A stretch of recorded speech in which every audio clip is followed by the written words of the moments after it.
Great Books for Good Men. Today on The Simple Truth, we consecrate everything to the Sacred Heart of Jesus through the Immaculate Heart of Mary and the pure, strong, chaste heart of St. Joseph. I'm your host, Jim Havens, and our guest today is Joseph Pearce. He's a prolific author, editor, and professor of literature. He's here to discuss his recent book, Great Books for Good Men, Reflections on Literature and Manhood.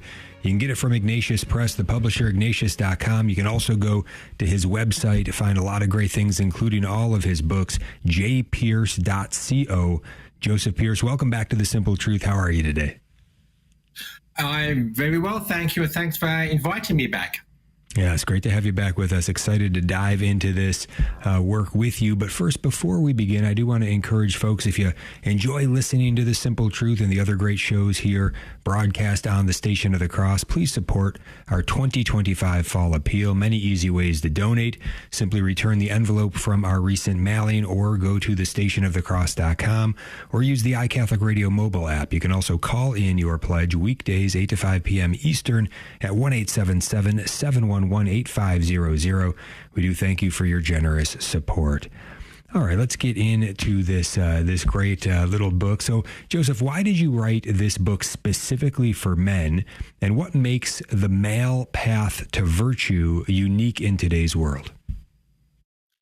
Two great questions. The first is easier than the second. I wrote this book actually because I was commissioned to do so by the men's apostolate Exodus 90, which I'm sure many of your listeners will know. It's very popular. So it's a good website that enables men to have healthy, holy Lenten retreats, lots of fasting, lots of cold showers, and other good manly stuff. So they commissioned me. Actually, they asked me, would I be prepared to write 48 small, about 500-word reflections on literature and manhood, and I leapt at the opportunity, and I wrote those 48 reflections, which were available for Exodus 90 members only online. But I asked them if I could have permission to turn it into a book, and they gave me permission, and the Ignatius Press were happy to publish it. And what we're discussing today is the fruit of that development. So thanks to Exodus 90, basically is the bottom line to get me to write on literature and manhood. But it was a pleasure to do so. And that brings me to the second question. Obviously, we men and women are both made in the image of God. We have a mystical equality, but we also there's a vive la différence, a long live the difference, right, between male and female. And we find that in our age that masculinity has been poisoned in two directions. There's an older poison that's basically been around us since the beginning, which what is now called toxic masculinity or machismo, where men are meant to show that they're men by basically being brutal and either beating each other up or beating their wives up, just showing that they're strong in a purely physical, knee-jerk way. It is toxic, and I'm quite comfortable with the phrase toxic masculinity for that sort of machismo. But the more recent problem is emasculation. Basically, that men are being told that they should be ashamed of their masculinity, that all masculinity is toxic, which is nonsense. So there's a via media, which is the Christian path of manhood, which is connected to fatherhood, is connected to sonship, is connected to loving our neighbors and loving our brothers, it's connected to fraternity, is connected to authentic masculinity. And so that is basically what I've been trying to show, is how the great literature for 3,000 years teaches us lessons that we need to know to pursue this path of authentic Christian masculinity, avoiding the two errors in either direction which our present culture tempts us towards. Yes, very grateful for you putting this book together. Grateful to Exodus 90 for prompting you to put these writings together. And now we have them again. Great Books for Good Men, Reflections on Literature and Manhood. We're talking with Joseph Pearce today. Always a great treat and blessing to hear from Joseph. So the book has great poetry, great books, and excerpts from Tolkien and Chesterton, not unlike your past works. What makes this book different from your previous offerings? Well, I mean, first of all, it's the approach. I've never written a book specifically with men in mind, with male readership. I'm always sort of going for a general readership of men and women. So for me to focus principally on authentic masculinity when approaching literature is something new. So yes, of course, I've written about Chesterton before, and I've written about Tolkien before, and I've written about the great books before, but I haven't written about any of them with this particular focus and goal in mind of trying to see how we can learn to be better men, to be good men by reading great literature. Yeah, what in your view, has gone wrong with how our culture shapes boys into men, and how does this book aim to correct it?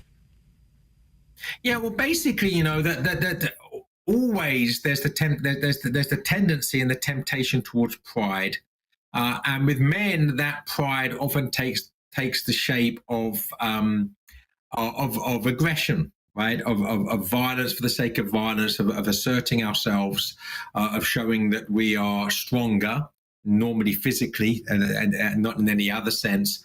And again, more recently, because of that poison, there's the tendency to go the other direction, where we should be ashamed to be men and act as if we're not men, and to pretend we're something else, or just be quiet and accede to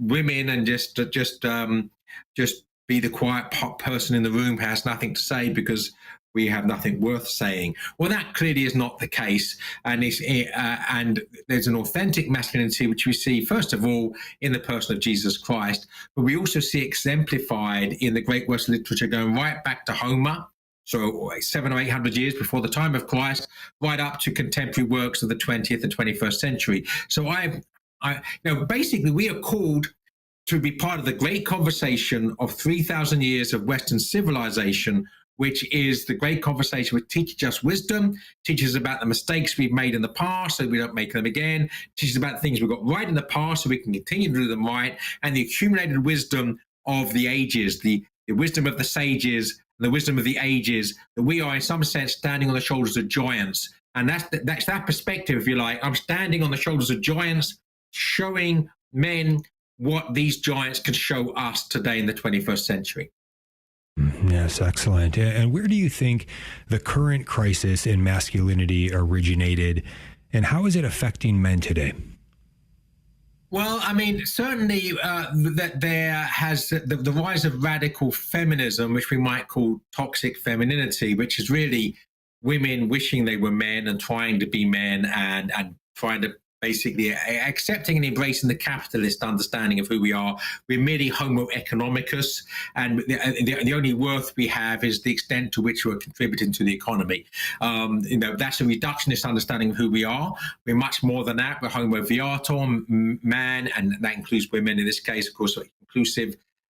As in mankind, humanity. That homo viator, we are meant to be on the pilgrimage to heaven. That's our purpose. Homo anthropos, looking up in wonder at the heavens, both physically, as in God's creation, but metaphysically, as in heaven itself and the God of heaven. And also we're homo superbus. We have to acknowledge our weakness. We're proud man. We have pride, and our pride is destructive. Pride precedes a fall. So all of those things, which is what we are, needs to be part of the picture. And basically toxic femininity and toxic masculinity are both anathema to authentic humanity. And so what I'm trying to show is what authentic masculinity is, and I'm trying to show it by using the wisdom of the elders, by the wisdom of the sages and the wisdom of the ages. Yes, yeah, very good. And as we get going, we're going to dive into some of the works highlighted here in Joseph's book, Great Books for Good Men. Getting some preliminary questions out of the way to sort of set the stage here. Very helpful stuff. And also, I do want to encourage men on this, that I realize there are many men out there who just have not been used to reading. Maybe it's been a long time since you picked up a book.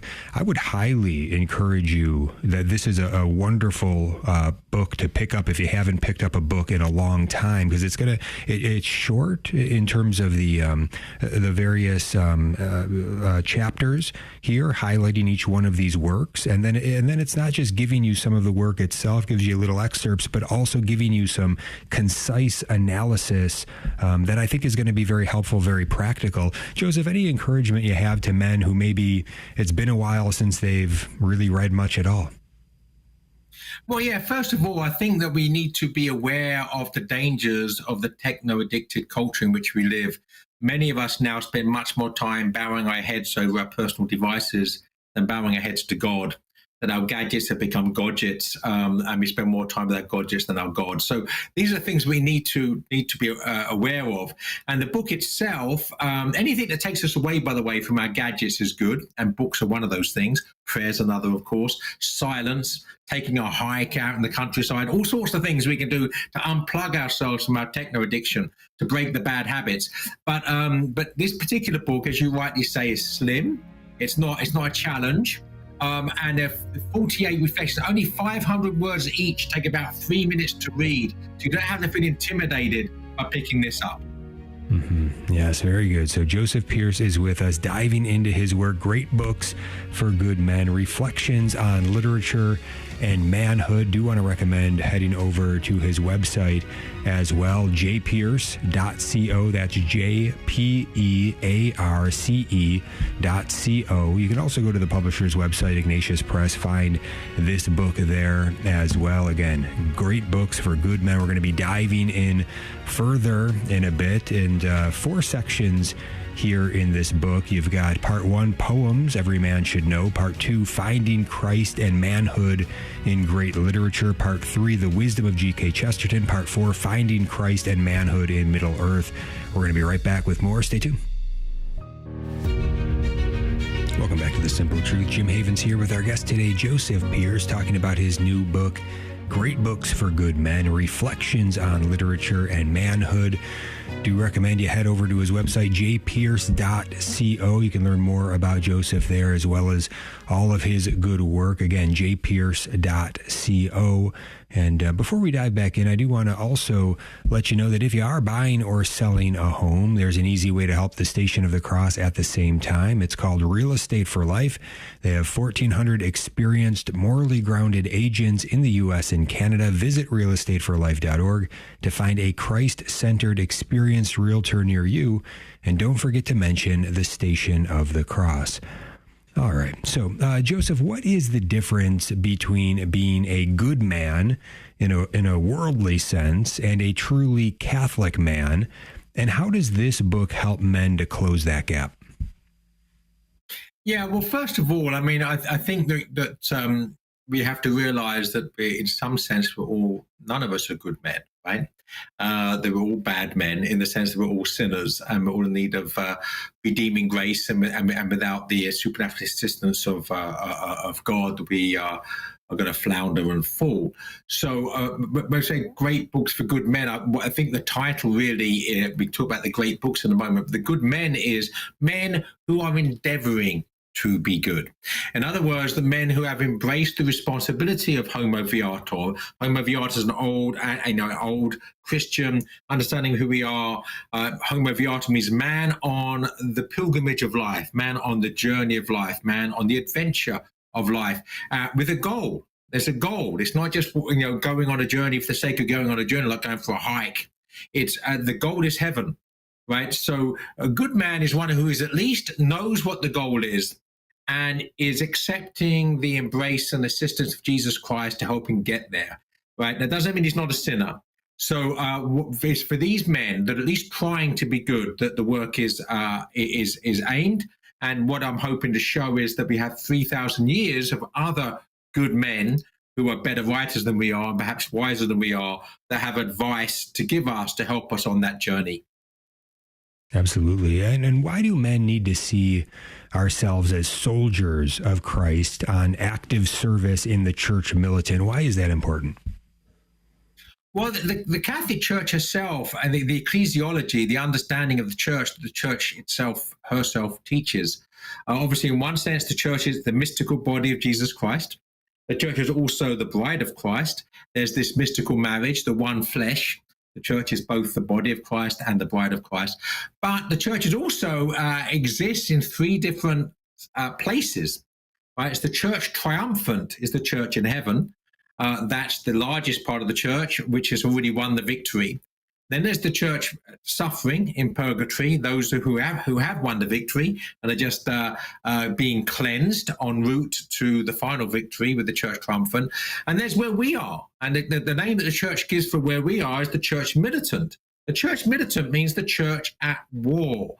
We are miles Christi, we're soldiers of Christ, because this is enemy territory. Where we live is a fallen cosmos. There's no sin in heaven.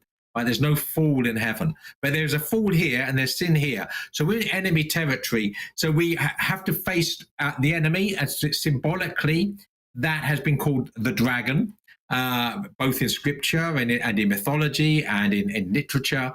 And we all face our own dragons. They're dragons that live inside us. They're dragons that live outside us. And without the help of Jesus Christ, we will not have the strength to slay the dragon. But with the help of Jesus Christ, we can have both the courage and the strength to do so. And that basically is what being a soldier of Christ is. Mm-hmm. Yes. And along these lines, can you speak a bit more on this? How can we nurture a faith in Christ, which is not only true, but truly fearless? Well, I think that I'm not sure that we need to be, that we're meant to be fearless. I think that if there's no fear, there's no courage, right? If someone has no fear at all, they'll just be reckless. They'll blow their own brains out, for instance, right? They commit suicide. So I don't think being fearless is a goal. I think that embracing fear and praying for the gift of courage to overcome our fears, so we don't allow our fear to prevent us from doing what we should. And that's the struggle. And that's the fight, right? Is that we face fear, and we face fear with courage, with the help of Jesus Christ and with the help of our neighbors. And that basically is the calling of the Christian, the calling of the soldier of Christ and the church militant. Yes, very well said. Joseph Pearce is with us. We are discussing his book here, Great Books for Good Men, Reflections on Literature and Manhood. And so let's dive in. So part one are poems every man should know, reflections on 12 great poems. Which one of these 12 jumps out most to you, or which one would you like to speak to for our audience today? Well, there were several in there, and of course I'm going from memory. I don't have the book in front of me, but there are several. There's the wonderful sonnet by Shakespeare about lust. I'll just give the first two lines. The rest of it's beautiful, and I'll talk about it at length in there. But the first two lines are: "The expense of spirit in a waste of shame is lust in action." So in many of us, I think it's a problem that obviously faces men and women, but I think men more than women. The problem of allowing lust to overcome love, allowing lust to distract us from the better path. So that part I would talk about. Another one I love there is The Tiger by William Blake, and this is a poem where William Blake, he looks at a tiger burning bright in the forest of the night. And he asks, did the God who made the lamb make thee? In other words, did the God who made make the lamb make the tiger? Because it seems a bit sort of counterintuitive, right? But this is why those of us that have read the Chronicles of Narnia by C.S. Lewis, the Christ figure in the Chronicles of Narnia is Aslan, who's a lion. Because God is the Lamb of God, right? The Agnus Dei. But he's also the Lion of Judah. And God is not a tame lion or a tame tiger. We can't put a lead on him and lead him around as if we're taking him for a walk. He doesn't follow us. We're called to follow him, right? He's not a tame lion. And so this understanding of God as someone that we are meant to fear. We're not meant to be fearless in the face of God, right? We're meant to fear God, but we're meant to love God. We're meant to serve God.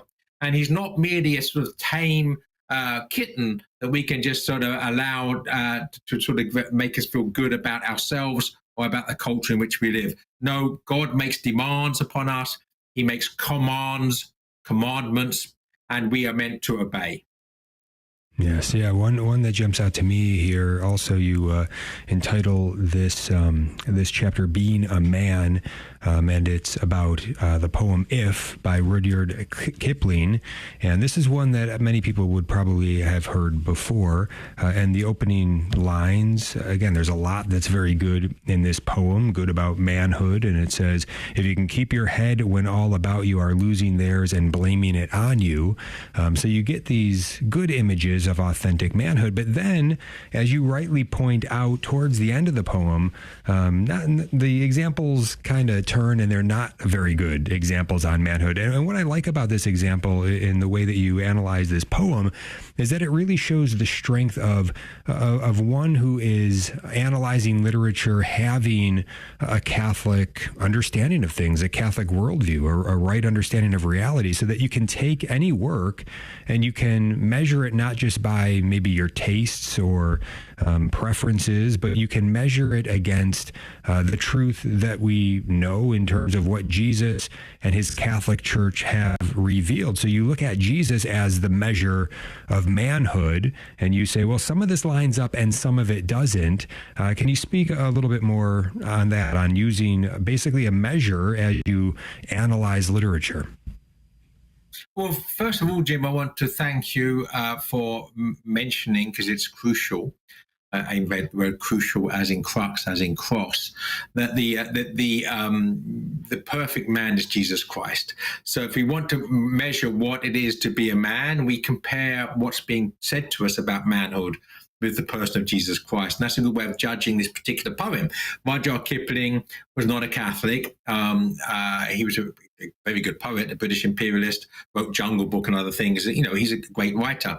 But this image of man, much of it's great. Yes, have courage. But even at the beginning, if you can keep your head all about you losing theirs and blaming it on you, well, that's good.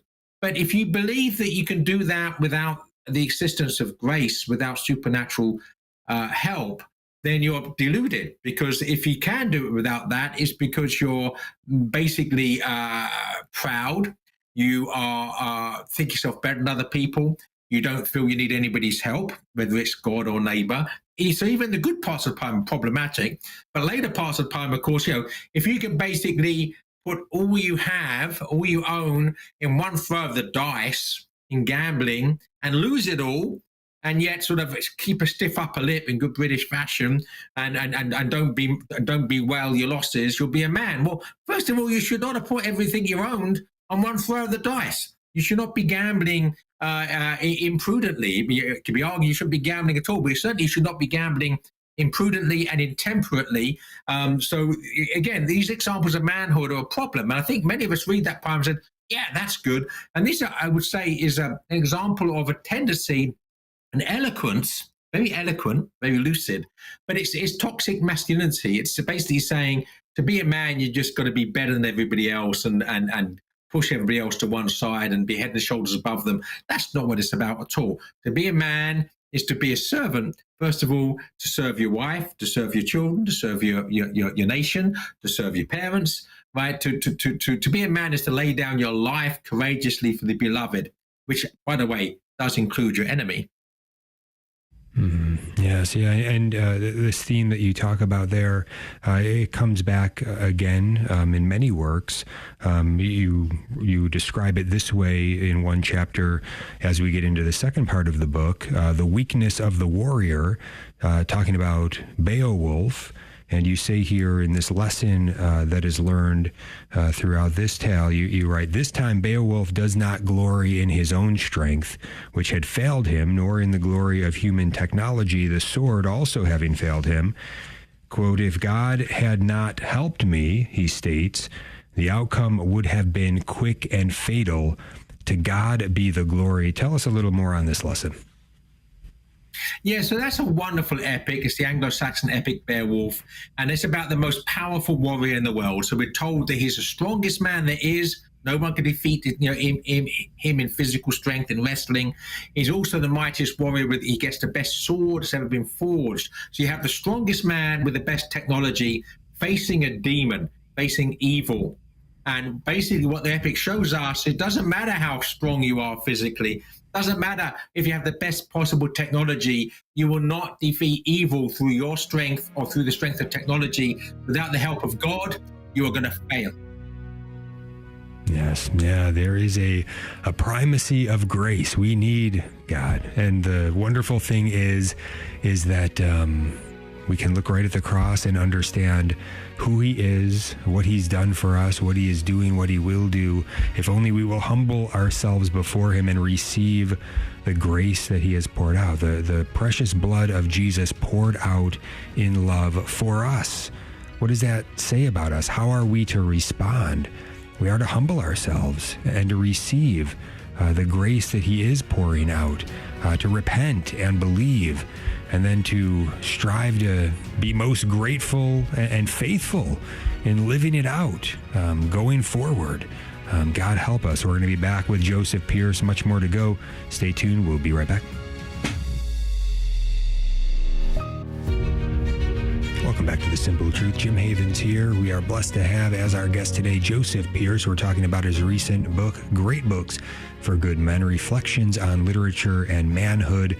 You can go to his website, jpearce.co, to learn more about him and all of his good work. You can find his books there. And I do want to just say as well that in terms of literary analysis, you're not going to find anybody better in our time than Joseph Pearce, and he's got many, many books that you can enjoy and just learn so much from. So I want to highly recommend his work and his website, again, jpearce.co. And if you've been listening to this interview and maybe this is your first introduction to Joseph Pearce, probably not. You've probably heard much of his content before, but even if it's your first time already, I think you've heard enough to know that this is excellent. His work is excellent. And again, just want to encourage you to use this as a little appetizer today and dive in deeply. You can do that at his website, jpearce.co.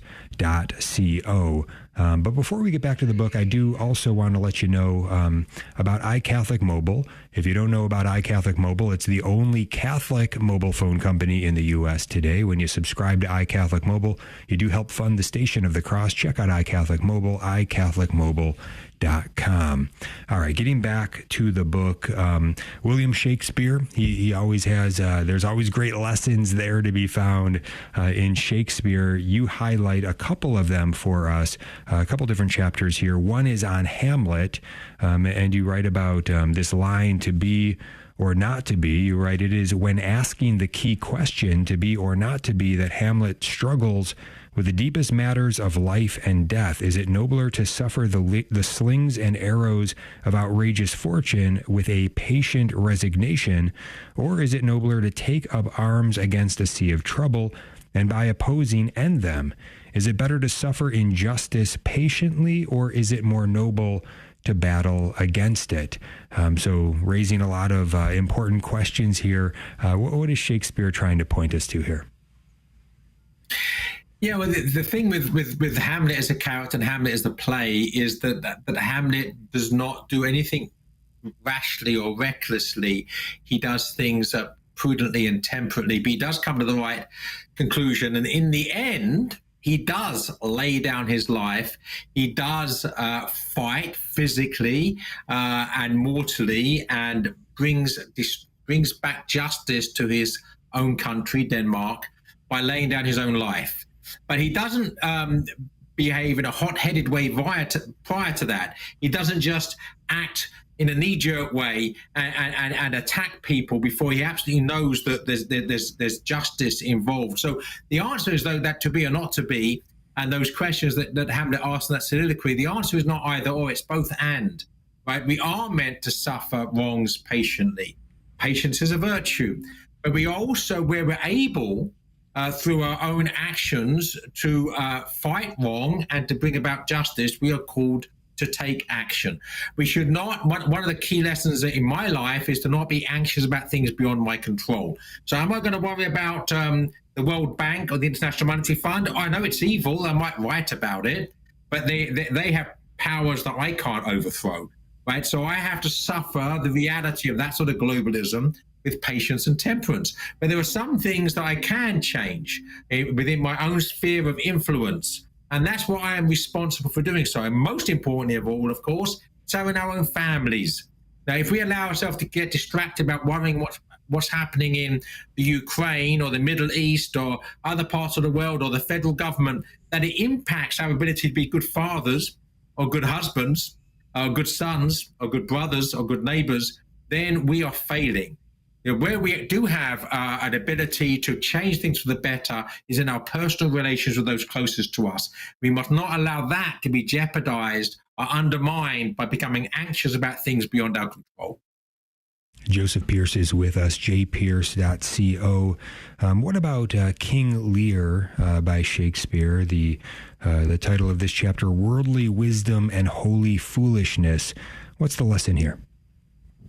Yeah, again, this is perhaps possibly the greatest work that literature ever written, arguably my favorite of Shakespeare's plays.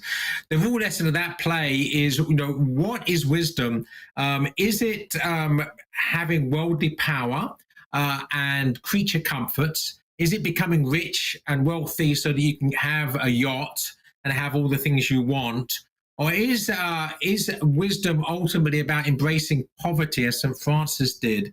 St. Francis, in a radical sense, when his father said, even the clothes on your back you owe to me, he took the clothes off, handed them to his father, walked off naked into the woods, and married Lady Poverty. There's a Franciscan connection in King Lear. King Lear learns it's not about power, it's not about creature comforts, it's not about people flattering you, it's about the ultimate reality that we owe everything to God and we're all creatures under God, and that we should actually embrace simplicity of life and come to an understanding that sanity and sanctity are the same thing.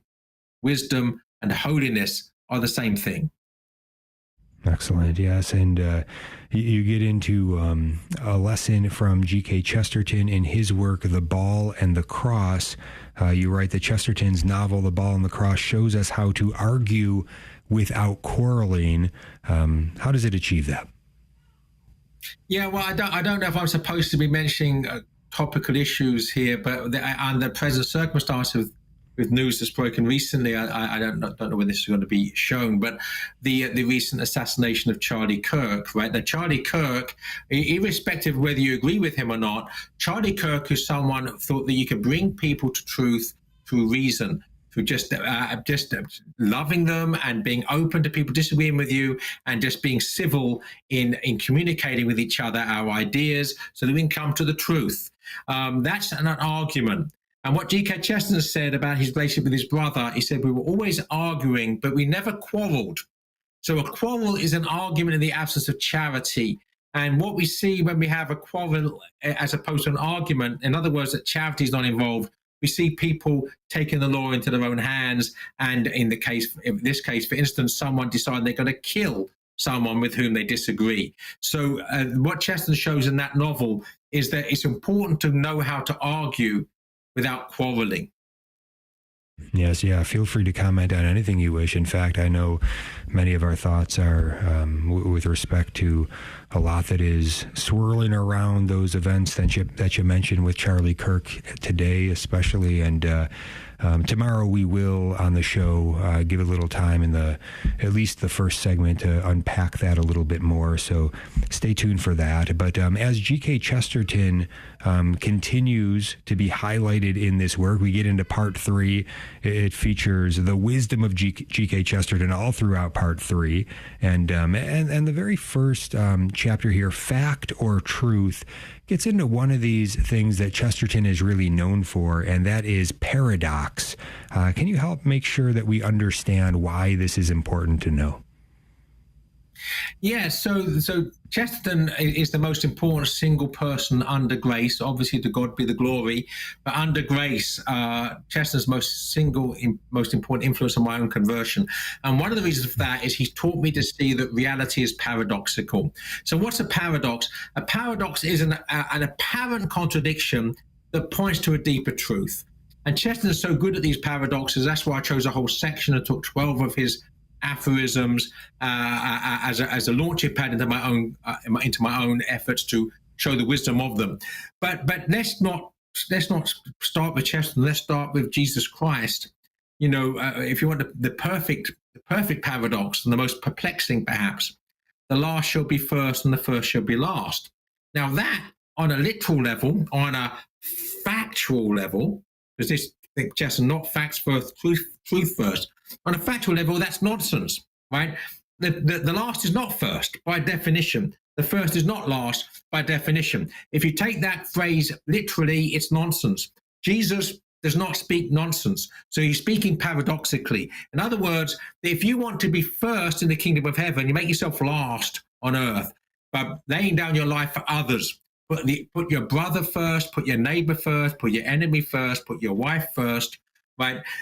And in laying down your life for others, you will be first. In putting yourself last, you will be first. In putting yourself first, it's all about me, myself, I, the infernal, unholy trinity. Me, myself, I. If it's all about you putting yourself first, you will be last. So this is something on one level is nonsense.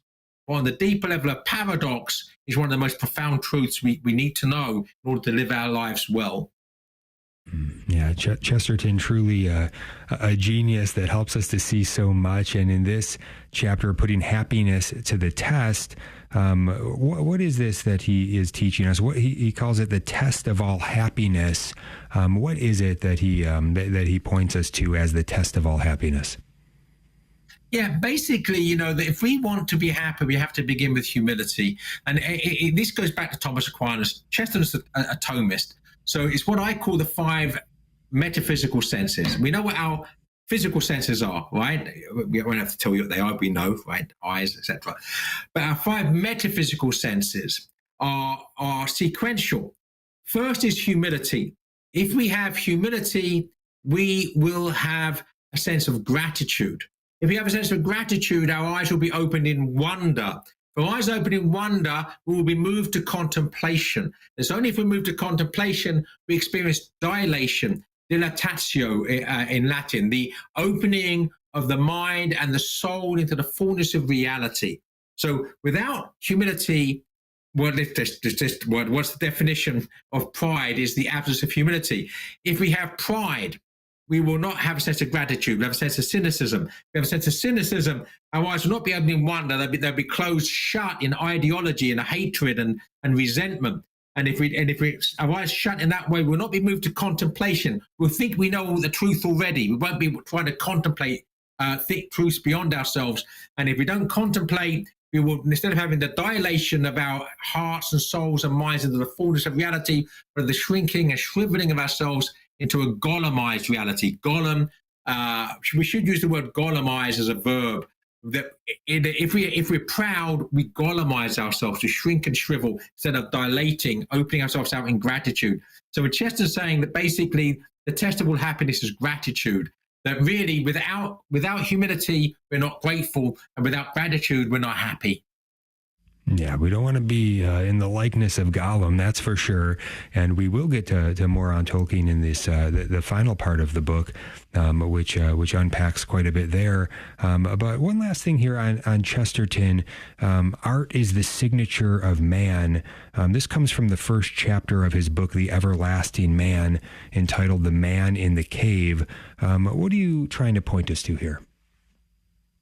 Yeah, what Chesterton shows in that book is that, that we can go back as far as we know, all human history is tens of thousands of years, and the only evidence we have of our ancestors is the fact that they're artists. You go into a cave, you see a cave painting of animals, and Chesterton was an artist, and actually very well done with the sweep of the movement of the head looking back. So we see art.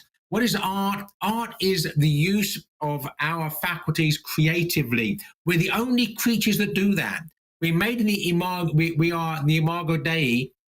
We're made in the image of God. And part of the image of God is the imagination. We can imagine and we can create.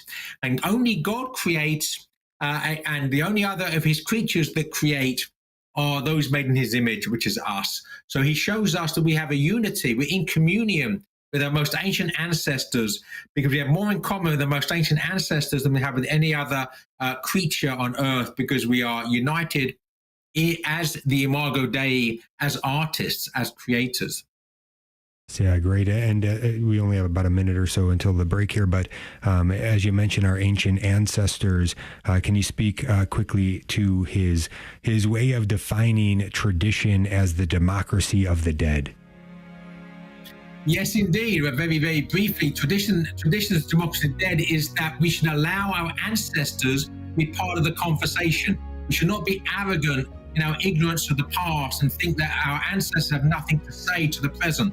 True democracy is listening to all of our brothers and sisters, including those that lived in the past. Yeah, makes a whole lot of sense, as does quite a bit here that you're going to find in this new book by Joseph Pearce. Great books for good men, reflections on literature and manhood. A lot of great lessons in here. You can get it again from the publisher Ignatius.com. You can go to Joseph Pearce's website, jpierce.co.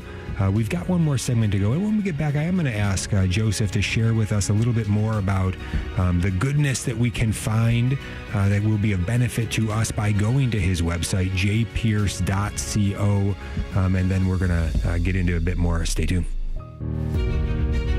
Welcome back to The Simple Truth. Jim Havens here with our guest today, Joseph Pearce. We're talking about his recent book, Great Books for Good Men, Reflections on Literature and Manhood. Ignatius.com is where you can find it. Also, his website, jpierce.co. And before we get any further into the book, Joseph, can you share a little bit about your website, jpierce.co? What can people expect to find when they go there?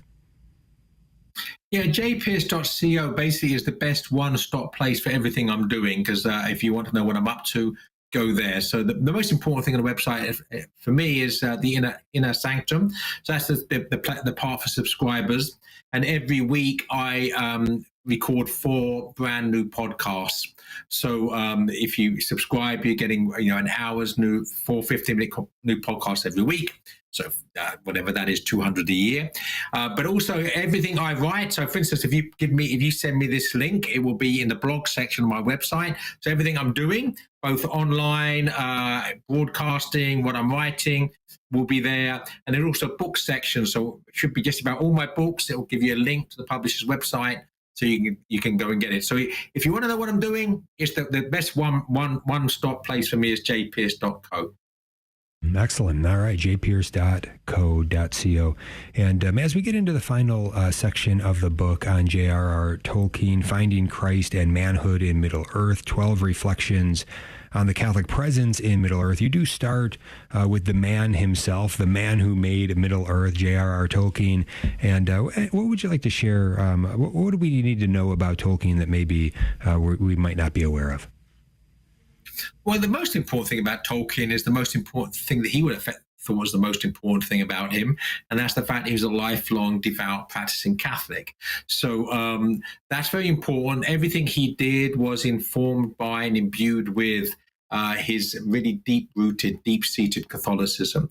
But he was also a paterfamilias. So in a book looking at reflection on literature and manhood, great books for good men, the fact that Tolkien was a husband and a father, and he wrote The Hobbit primarily, first and foremost, to read to his own children. So it's very important that yes, he's a Catholic, first and foremost, and a paterfamilias, the father of a family, secondly. And those are probably the 2 most important things about him, and they inform everything about his work, including, of course, his great works, The Hobbit and The Lord of the Rings. Yeah, he definitely also had a very important friendship with C.S. Lewis. You write about it in the next chapter, Truth and Myth. It says, for Tolkien, who was a professor of languages at Oxford University and who certainly knew the meaning of the words he used, myth means story. This crucial difference between the 2 meanings of the word was evident in a famous long night talk that Tolkien had with his good friend C.S. Lewis in 1931, which was before Lewis had become a Christian. They were discussing myth, and Lewis stated that myths were lies and therefore worthless, even though breathed through silver. In other words, myths are just beautiful lies that we might enjoy for their beauty, but that don't tell us the truth and are therefore without any intrinsic value. It goes on from there. What's the lesson here we need to see? Yeah, so the most important thing is that in the modern world, the word myth sometimes means something that is untrue. That's not what the word myth means to the Greeks. It's a Greek word, or to Christians. A myth merely means story. Now, a story can be true or untrue. A story can tell us the truth or it can tell us a lie, but it just means story. And as we discussed earlier, that Jesus, first of all, the greatest story ever told, which is the title of a Hollywood film about the life of Jesus. The greatest story ever told is the death, the life, death, resurrection, ascension into heaven, descent of the Holy Spirit, and founding of the Catholic Church, and the 2,000 years of Jesus's mystical body, the Catholic Church walking through history. That is the greatest story ever told. In other words, we're living in a story. Each of us is on a journey to hopefully to heaven. If our life is a journey, it is also ipso facto, by that very fact, a story. We're living in our own story, and we're living in part of a bigger story called history, which is his story. So in other words, we need to understand reality in terms of story. And that's what Tolkien conveyed to Lewis on that long night talk in 1931. And it was so convincing to Lewis that within a couple of weeks of that night talk, he was writing to a friend saying he had definitely started to believe in Christ. And the long talk with Tolkien had a great deal to do with it. Yes, very interesting. Joseph Pearce is with us. Also, regarding The Lord of the Rings, Tolkien wrote that The Lord of the Rings is, of course, a fundamentally religious and Catholic work. Then you ask the question and unpack the answer. You ask, how can a work be religious and Catholic when there's no mention of organized religion or Catholicism? Explain this for us. Yeah, so basically, Tolkien deliberately set the stories of Middle-earth thousands of years before the incarnation. So thousands of years before Jesus Christ manifests himself as a man. So therefore, if he were to reintroduce religion into his story, it would have to be paganism. So he didn't want to do that. So the religion is left out to avoid paganism. But he subsumes the Christian dimension within the story. And the most obvious, the most important, is the date on which the ring is destroyed. The ring is destroyed on March the 25th, which is the date of the Annunciation, a date on which God becomes man. But as important, according to tradition, the crucifixion, which we don't celebrate on any particular day because Good Friday is a movable feast, but the actual historical event of the crucifixion happened on one particular day. And according to tradition, that was also March the 25th. So the ring is destroyed on the date on which God becomes man, and in which Christ is crucified. Those two things taken together with the resurrection is the destruction of sin. So that means the destruction of the ring is the destruction of sin, which means the ring is synonymous with sin. You put the ring on, you're living in sin. You're living in sin, you're under the power of Sauron, the Dark Lord.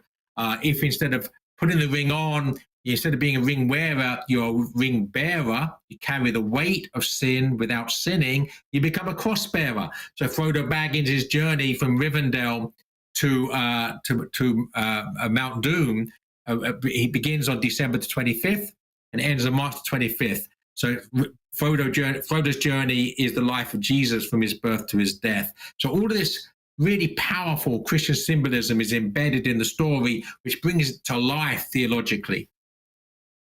Fascinating. And Tolkien also wrote, I am a Christian and indeed a Roman Catholic, so that I do not expect history to be anything but a long defeat, though it contains some samples or glimpses of final victory. What is he getting at here? What does this mean?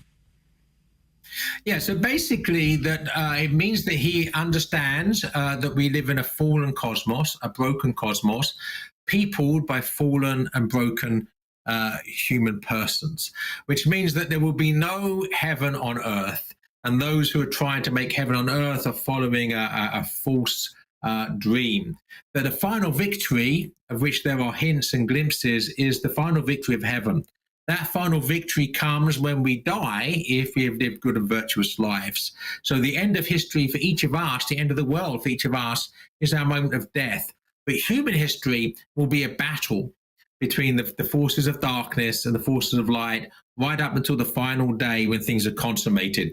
In other words, that's why we call where we are the church militant, the church at war. There will be no final victory before heaven. So this human history, in some sense, is a long defeat because we can never win. By the way, we can also never lose. The gates of hell will not prevail, as we've been promised. So this basically is this long struggle, which cannot be a war that cannot be won within time, but has already been won in eternity. Yeah, and there's paradox in that too. As right, we are still called to fight the good fight, to run the race, and to be faithful to our part, to what we are called to do in the midst of it all. Joseph Pearce, thank you so much for writing this great book and sharing it with us, and for coming on and speaking to it today. We greatly appreciate you and your good work. It's my pleasure. Thanks for inviting me, and keep up the good work yourself. God bless you. Absolutely. Thank you, Joseph. God bless you as well. And again, want to encourage you to head on over to jpearce.co for more. There's a lot of great stuff you can find there. Just to encourage you to keep going, learning the great lessons that classical literature offers. And when you have a great guide in our time like we have, Joseph Pearce, with a solid Catholic worldview and a strong understanding of analyzing literature, how blessed we are. God bless you all.